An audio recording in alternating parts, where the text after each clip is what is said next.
بسم اللہ الرحمن الرحیم۔ السلام علیکم کلاس 6 بچوں، میں نے آپ کو ابھی اس سے پہلے کی ویڈیوز میں وطن کی شان چیپٹر پڑھایا تھا، پورے رائٹنگ کرنے کے لیے دی تھی۔ اس کے بعد یہ سوالات کے جوابات لکھوائے تھے۔ امید ہے کہ آپ لوگ نے بہت اچھا کام کیا ہوگا۔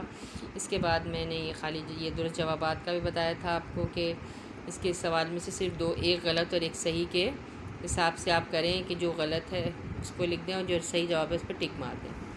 اس کے بعد میں نے جو معلوم خالی جگہ کی طرح یہ کروایا تھا، جو مصرے تھے اس کو مکمل کرنا تھا، اور اس کے بعد یہ تھا نظم میں بچوں کا سوال، یہ بھی لکھوا دیا تھا میں نے۔ یہ 2 تشریح کروائی ہیں میں نے، اور پھر یہ میں نے الفاظ کے جملے کہا تھا آخری کام، یہ واحد جمع۔ اب آپ کا صرف ایک کام رہ گیا، وطن کی شان میں اس پہ لکھا ہوا ہے اس نظم کا خلاصہ اپنے الفاظ میں لکھیں۔ اب آپ نے جو کچھ اس نظم میں پڑھا سنا تو ذرا کوشش کر کے آپ اس کی تشریح لکھیے گا۔ کوشش کیجیے گا کہ آپ دیکھیں اس طرح، یہ تو بچے کی لکھی ہوئی ہے، ہم نے ہی لکھوائی ہوئی ہے، لیکن آپ ذرا کوشش کیجیے گا آپ کہ یہ اس کو جو کچھ آپ نے پڑھا آپ لکھے گا کہ نظم وطن کی شان جن کے شاعر جو ہیں ضیاء الحسن سیاح صاحب ہیں، وہ اپنے قوم کے لوگوں سے فرما رہے ہیں کہ کس طرح اس کی شان بڑھانا ہے، اچھے کام کر کے، ایک ساتھ ہو کر محنت لگن کے ساتھ بڑھتے ہوئے کام کرنا ہے، بہادری دکھانی ہے، علم و ہنر کی روشنیں پھیلانی ہے، اور ایسے کام کرنے ہیں جس سے پورے دنیا میں پاکستان کا اور ان کا نام روشن ہو، اور جو اتنے بہادری کا جوہر دکھاؤ کہ دشمن کی ہمت ہی نہ ہو کہ وہ ہماری اس ملک کو پر بری نگاہ ڈالے، اور پھر یہ کہ اپنی بہادری کا سکہ بٹھاؤ، یعنی رعب و دبدبہ سے اپنی شجاعت کو دنیا میں اتنے جوہر دکھاؤ کہ وہ تمہارا ملک پہچانا جائے تمہارے کارناموں سے، اور ساتھ ساتھ جو شاعر کہہ رہے ہیں کہ انسانیت کا درس دیا ہے کہ ہمارا فرض ہے کہ ہم دوسرے کے ہر انسان کے کام آنا، ان کی خدمت کرنا۔ تو یہ آپ ذرا اپنے الفاظ میں لکھیے گا، 2 پیراگراف کے کم سے کم، اور زیادہ لکھنا چاہیں تو یہ کویشچن آپ نے کرنا، پھر یہ چیپٹر پورا مکمل ہو جائے گا۔ اب اس کے بعد کیا ہے، یہ والا چیپٹر ہے وادی زیارت۔ وادی زیارت کیا ہے؟ یہ کوئٹہ شہر کے پاس ہے، بلوچستان کی آبادی کے لحاظ سے پاکستان کیا ہے، یہ تھوڑا سا میں آپ کو ایکسپلین کر دیتی ہوں، آپ سن لیں۔ پاکستان کا صوبہ بلوچستان آبادی کے لحاظ سے پاکستان کا سب سے چھوٹا صوبہ ہے۔ آبادی کے لحاظ سے یہ سب سے چھوٹا ہے، لیکن رقبے کے لحاظ سے جو ہے یہ پاکستان کا سب سے بڑا صوبہ ہے، اور اسی صوبے میں اللہ تعالیٰ نے بے شمار نعمتوں سے نوازا ہے بلوچستان کو۔ یہاں معدنیات کے مالا مال پہاڑ ہیں اور وسیع ریگستان اور زرخیز میدان ہیں۔ یہاں کے لوگ چاروں موسموں سے لطف اندوز ہوتے ہیں۔ صوبے کے بعض حصوں میں شدید گرمی پڑتی ہے تو بعض حصے سردی میں برف سے ڈھک جاتے ہیں۔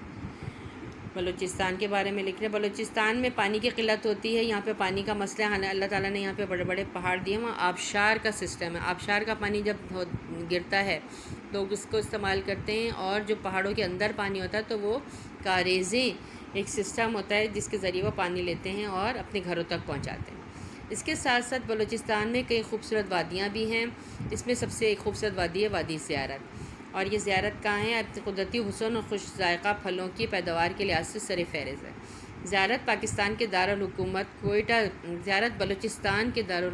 کوئٹہ سے 133 کلومیٹر کے فاصلے پر ہے، یعنی کوئٹہ کے قریب، جبکہ سطح سمندر سے 8,500 فٹ کی بلندی پہ ہے۔ سمندر سے یہ 8,000 فٹ کی بلندی پہ واقع ہے۔ زیارت کی آب و ہوا بہت خوشگوار ہے، یہاں صنوبر کے قدیم ترین درخت ہیں، صنوبر کی خاص قسم کی یہ درخت وادی زیارت کی پہچان ہے۔ ان درختوں کی لکڑی سے کئی چیزوں کے علاوہ پینسلیں بنائی جاتی ہیں۔ اس کے علاوہ کیا ہے، زیارت شہر سے 10 کلومیٹر کے فاصلے پر ملا طاہر خرواری بابا کی درگاہ ہے، یعنی کہ یہاں پہ ایک مزار شریف ہے جن کا مزار شریف میں جو بزرگ ہستی ہیں ان کا نام ہے ملا طاہر خرواری بابا، اور لوگ یہاں پہ ان کی زیارت کے لیے آتے ہیں، مطلب حاضری دینے کے لیے آتے ہیں، تو وہ زیارت ان کی وجہ سے یہ لفظ زیارت مشہور ہوا ہے اور وہ وادی کا نام ہو گیا۔ زیارت جگہ پہ قائد اعظم کو زیارت بہت پسند تھی، وہ اپنے اکثر ایام یہاں پہ اپنی چھٹیاں وغیرہ گزارنے آتے تھے، اور جب زندگی کے آخری ایام یعنی کہ آخری دنوں میں بھی وہ یہیں پر تھے، انگریزی دور کی بنی ہوئی عمارت جس پر قائد اعظم نے بیماری کی حالت میں قیام فرمایا زیارت ریزیڈنسی کہلاتی ہے. ٹھیک ہے، یہ اس کو کیا کہتے ہیں، یہ اس کی تصویر، اس کو کہتے ہیں زیارت ریزیڈنسی. یہ انگریزی دور، یہاں قائد اعظم ٹھہرتے تھے اور آخری دنوں میں بھی وہ یہاں آ کے ٹھہرے تھے. قائد اعظم نے اچھا یہاں قیام کے دوران جو چیزیں بابا قوم کے زیر استعمال رہی وہ اس عمارت میں محفوظ کر دی گئی ہیں، اور اس عمارت کو قومی ورثہ یعنی کہ گورنمنٹ کی بالکل کرا دی، ان کو دے دیا ہے گورنمنٹ کو، اور وہ یہاں پہ ٹورسٹ آتے ہیں، سب وزٹ کرتے ہیں اور یہاں پہ جا کے اس عمارت کو دیکھتے ہیں اور یہ قائد اعظم کی جو رکھی ہوئی چیزیں ہیں ان کو دیکھتے ہیں. زیارت کے ارد گرد بھی بہت سے خوبصورت مقامات ہیں، جن میں کوہ خلیفت کی بلند ترین چوٹی اور سینڈیمنٹ تنگی کا آبشار خصوصاً قابل ذکر، یعنی کہ اس کے ارد گرد بھی خوبصورت وہ ہے، وادی ہے اور یہ آبشار ہے کوہ خلیفت. اور کیا ہے، تنگی کو دیکھ کر ایسا لگتا ہے کہ جیسے پہاڑ کسی وجہ سے شٹ ہو گیا، یعنی کہ دور سے دیکھنے میں ایسا لگتا ہے کہ پہاڑ بیچ میں سے چٹک گیا، پھٹ گیا ہے. اس کے اندر داخل ہوں تو آگے کسی حد تک اندھیرا ہو جاتا ہے، اندھیرے سے آگے نکلیں تو روشن جگہ پر چھوٹا سا خوبصورت آبشار نظر آتا ہے، اور اس آبشار کے پانی سے قریب کے باغات کو سیراب کیا جاتا ہے، یعنی کہ گیلا کیا جاتا ہے. سیراب کرنا، گیلا کرنا. آبشار والے مقام سے اوپر چڑھ کر آگے جانا ممکن نہیں. اس کے علاوہ یہاں پہ یہ ساری جو ہیں یہ ان کی کیا نام ہے، بلوچستان کے لوگوں کی زرخیز وادی ہے، جیسے ان کے نام پر ہے. زندہ، احمد بن اور گوگی یہاں کی انتہائی زرخیز وادیاں خوبصورت وادیوں میں سے ہیں.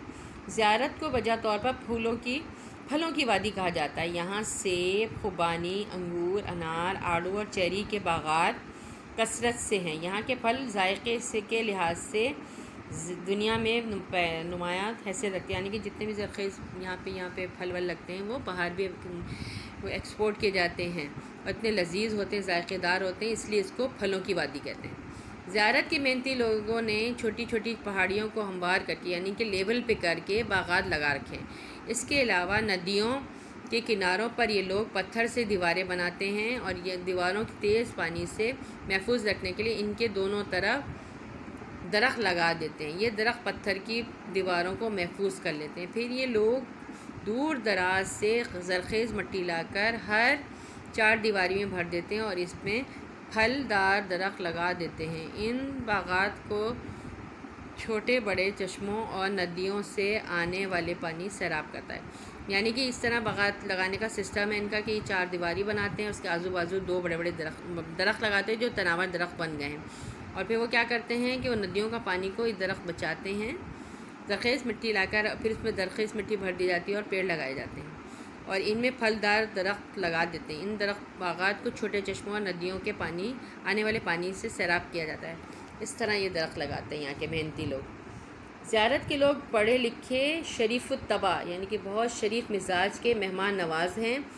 سجی، لاندھی اور روس کی طرح یہاں کے مشہور پکوان ہیں جو کھانے میں بڑے مزیدار ہوتے ہیں.